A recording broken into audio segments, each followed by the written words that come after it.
Welcome to Conversations. I'm Muqtadar Khan, your host, and today I'm going to talk to you about Prime Minister Modi's visit to Israel and its geopolitical and strategic significance. Prime Minister Modi is the only Indian Prime Minister to have visited Israel, and in the last 10 years, it's the second time. I think the last time he visited Israel, he was the first Indian Prime Minister to visit Israel. That was, I think, way back in 2017. And now he visited and had the opportunity to address the Israeli parliament, Knesset, where he gave a speech. And it was quite interesting that there are essentially two or three things he highlighted in the speech. Number one, he took a strong stance against terrorism, condemned terrorism, and called for the world to stand against terrorism, and have some stringent criticism of what he said, really. He said that there is no cause that justifies murdering civilians, and we'll talk a little bit more about what he had to say about terrorism. And then he praised Israel as a superpower of innovation. And then talked about commonalities between India and Israel. I was quite surprised by the banal examples he was giving. I was waiting for him to say, oh, India also starts with I and Israel also starts with I. That shows that we are both innovative and imaginary, or something stupid like that. But anyway, this time he didn't provide that. But nevertheless, he made this very strong statement about terrorism and saying that it is absolutely, there is no cause that can justify the murder of civilians, and terrorism must be condemned, etc. And this was on February 25th. So Prime Minister Modi was giving a talk in Israel on February 25th. And on February 25th, 1994, an Israeli terrorist, a Jewish Israeli terrorist, Baruch Goldstein, walked into a mosque in Hebron and massacred over 25 worshippers and injured over 123. So it was one of the most horrendous terrorist attacks in Israel. He killed 29 worshippers, people who were praying, and then went on to injure 125. Prime Minister Modi could have recalled it and said, look, terrorism happens everywhere. Because he said terrorism against one country is like terrorism against everybody else, right? So why not talk about the victims of terrorism in Israel? The settlers are committing terrorism on a daily basis in the West Bank, killing people. And most incredible thing is that in the last 2 years, Israel has killed over 70% of its victims in Gaza have been innocent women and children. That is a genocide by most international scholars of genocide, human rights organizations, including the United States, have labeled it a genocide. There are court proceedings going on in International Court of Justice and International Criminal Court, which has issued warrant against Netanyahu. Netanyahu cannot travel now to 120 countries in the world. If he does, he will be arrested as a war criminal. And Prime Minister Modi chose to embrace this war criminal. And there are strategic implications where I will focus on, but I do want to point out this fundamental hypocrisy in Modi's position. He keeps talking about this civilizational idea of Vasudeva Kutumbakam, that the entire world is the one humanity.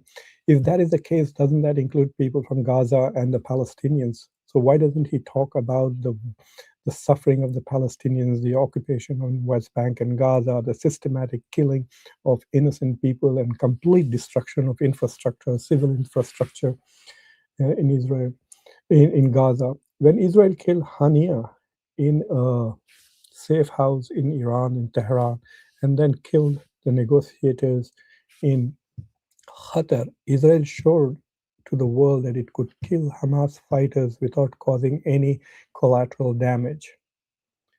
Israel could have done the same in Gaza, which is under its direct control and occupation. If it can do this in enemy territory like in Iran, it can do something which is so targeted. Israel could have chosen to have targeted and killed all Hamas fighters in Gaza, but it chose to kill civilians systematically over a 2-year period. And Modi had not a single word to say about it. If India thinks that this is not being noticed by people in the world, it is.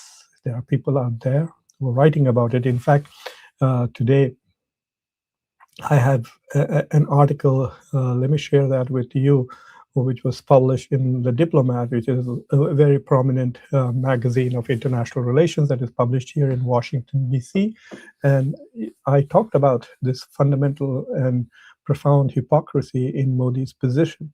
He talks about terrorism. Even in India, there is so much of terrorism going on, domestic terrorism. People are being beaten up.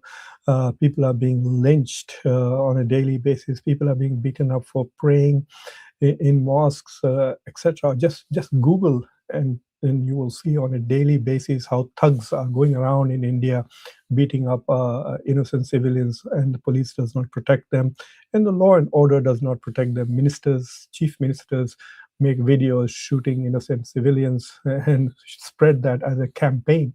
So the campaign of a BJP chief minister of Assam is showing him using a machine gun killing civilians. That is he's promising terrorism in exchange for votes, and Modi has nothing to say about that terrorism.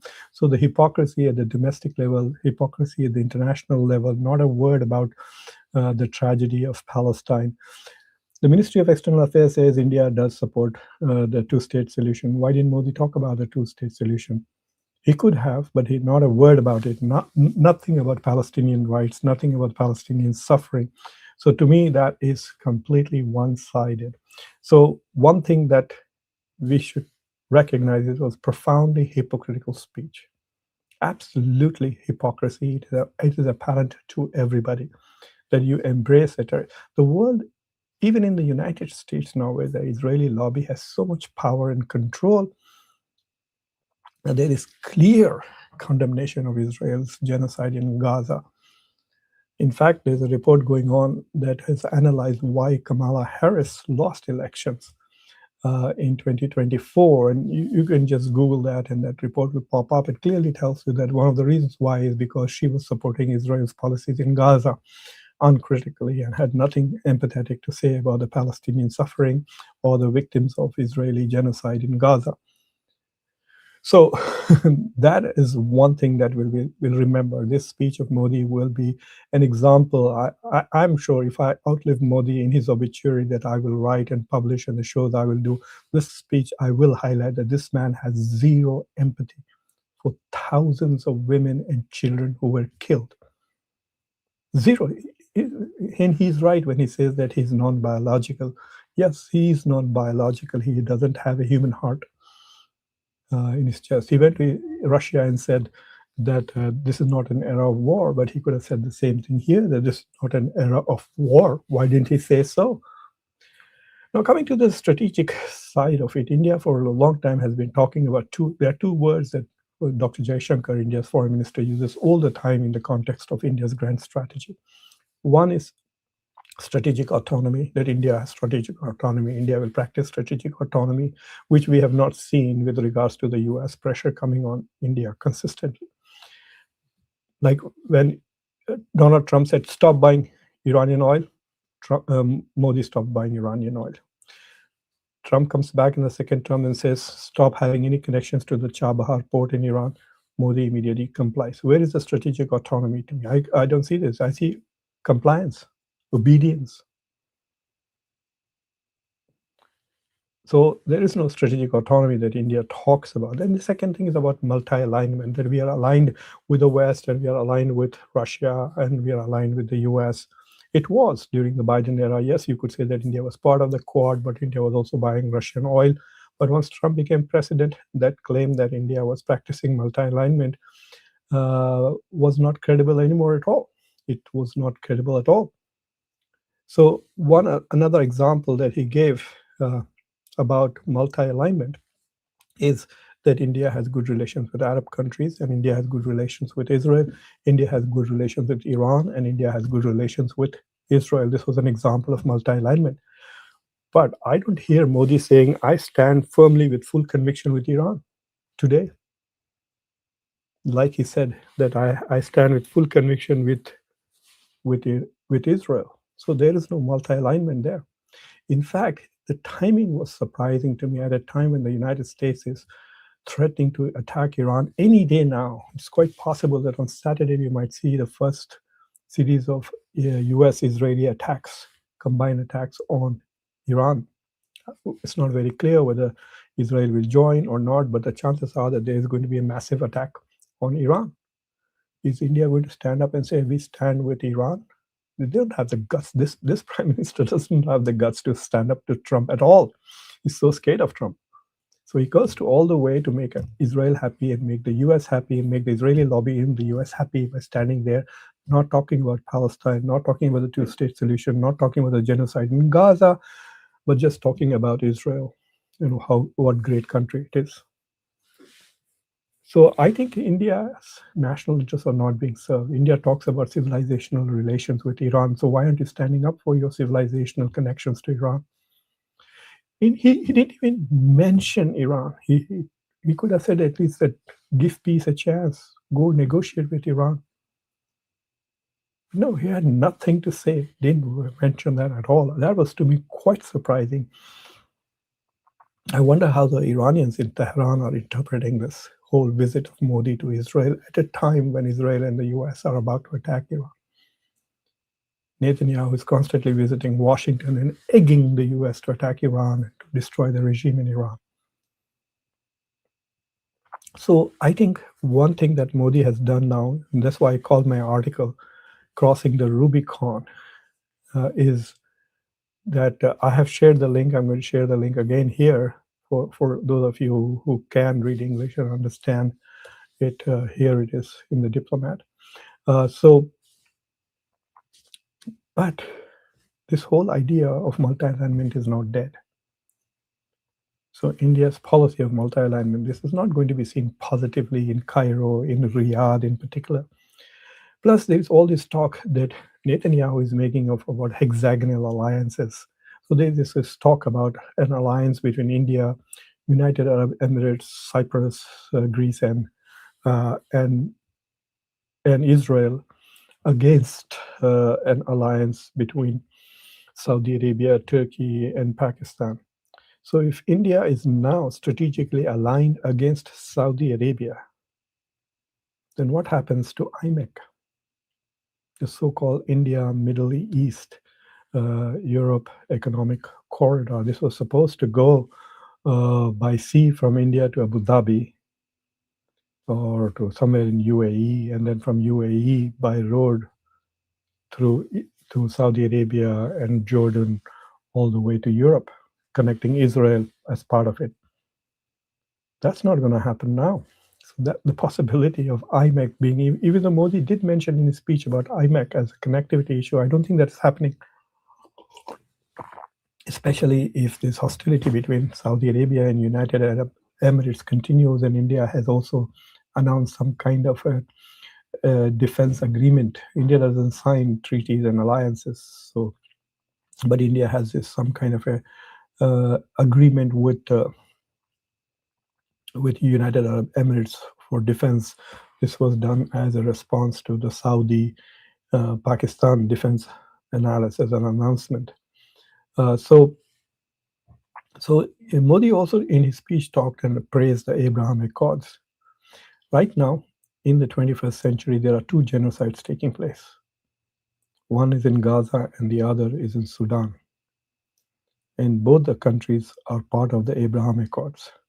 Not only are they both part of Abraham Accords, but they are also supported very strongly by the United Arab Emirates, UAE. So I don't know what's so great about Abraham Accord bringing peace. They are not bringing peace. Israel attacked 7 countries in the last 1 year. So what peace and stability is Israel and the Abrahamic Accords bringing to any part of the world? I think you have to be profoundly blind to make such assertions and not experience any criticism or pushback at it. So 2 things have happened in Prime Minister Modi's speech. One, he's crossed, I think, the Rubicon. It is very clear that he stands. Already we could see that they were giving lip service to the Palestinian cause, but India was standing firmly with Israel, especially in the UN voting patterns, etc. And then there is this whole issue of Atmanirbharta or self-reliance. For India, it is very important to become self-reliant, but India is incapable, it seems, to produce defense technologies. It's constantly after other countries. Please give us technology. Please give us technology. So whether it is with the United States asking General Electric to transfer technology so that India can make jet engines based on General Electric's technology and research, or going to Israel and then asking for technology to teach us how to do better agriculture, teach us how to do this, etc. Then the same with the Soviet Union, Russia. It's the same with Safran in France, the so-called fifth generation. In fact, recently India grounded its entire Tejas squadron, the 30-32 Tejas fighters, Tejas 1. India basically because, well, HAL claims, Hindustan Aeronautics Limited claims that it was some brake failure, a small incident. But if it was a small incident, you would not ground the entire fleet of 30-32 Tejas which are there. So the flaw is clearly systematic. Something systemic is has gone wrong. If you remember, in November, a Tejas at an air show in Abu Dhabi crashed, and the pilot died, and the plane was completely lost. So in the past 1 or 2 years, there have been 3 crashes with Tejas. Tejas is supposed to be the cutting edge of India's domestic technology. But if you look at Tejas, the engine is 404, F404 that comes from the US. It's a General Electric engine, 100%. So it's like saying that I make strawberry jam, but strawberries come from somewhere else. So how can you claim? What are you doing? You have the bottle, you have the sugar and the water, and you mix it all up and cook it up and put it in a bottle and call it an indigenous strawberry jam when the strawberry itself is imported. So if you're making jet fighters with jet engines imported, there's nothing indigenous about it. And India is so dependent on US jet engines to have any kind of domestic that it wants 404 for Tejas 1, it wants 414. India just bought 99 of those, signed an order for over $1 billion with General Electric for 99 414 jet engines for Tejas 2. And India is now negotiating with Safran to have a more advanced engine for a fifth generation fighter, which probably will come in 2040. By then, the other countries would have their sixth generation fighters already. India is still struggling with the 4.0 technology. For Tejas 1 is a fourth generation fighter. Tejas 2 will be a 4.5, like Rafale. Even when India is buying Rafale, it's not getting the full source code, so it's struggling with that aspect also. So there are serious negotiations going on with Rafale to transfer some parts of the source code. So there's India's inability to innovate in the defense sector, particularly. India's manufacturing capacity has also gone now less than 13% of the GDP is manufacturing. So India's not making anything. They just talk from Modi about Atmanirbhar Bharat, make in India, but there's nothing really happening. So this whole idea of going to Israel is about asking Israel for technology transfer to India. Technology transfer in the defense area. Tejas radar systems are from Israel. Tejas targeting systems are from Israel. The missiles that Tejas 1 uses are also from Israel. So there is nothing Indian about Tejas. Most of the technology comes from the US and Israel, and the box, the jet, the brakes, etc., things that are failing right now were made in India. So India, this trip to Israel is more about trying to make India globally competitive in technology and ahead of its competitors, trying to bridge the gap that is between Chinese capabilities and India's capabilities. Look, China is already flying its fifth generation fighters. JC-20, JC-30 are already out there. And JC-10s have performed incredibly well recently. So you can see that. So that is, to me, a very interesting development. So I was reading some Indian responses to Modi's visit, and I was quite amused to see that many Indians feel actually quite humiliated that India is the biggest country in the world with 1.5 billion people.